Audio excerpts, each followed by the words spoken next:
ভয়াবহ বন্যা পরিস্থিতির মধ্যে পাকিস্তানের পাঞ্জাব সরকার বড় উদ্ধার অভিযান শুরু করেছে। প্রদেশ জুড়ে 14 লাখের বেশি মানুষ বন্যায় ক্ষতিগ্রস্ত হয়েছে এবং চেনাব নদীর পানি বিপজ্জনকভাবে বেড়েছে। এই বন্যাকে গত 4 দশকের মধ্যে পাঞ্জাবের সবচেয়ে ভয়াবহ বন্যা হিসেবে বিবেচনা করা হচ্ছে।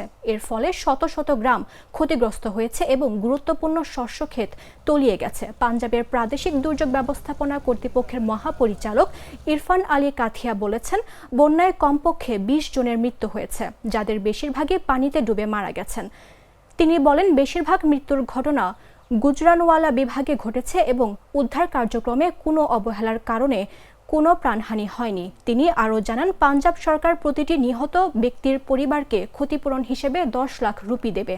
পরিস্থিতির ভয়াবহতা তুলে ধরে কাথিয়া বলেন, তারা হেলিকপ্টার ও নৌকা ব্যবহার করে মানুষকে উদ্ধারের জন্য সম্ভাব্য সব ধরনের চেষ্টা করেছেন।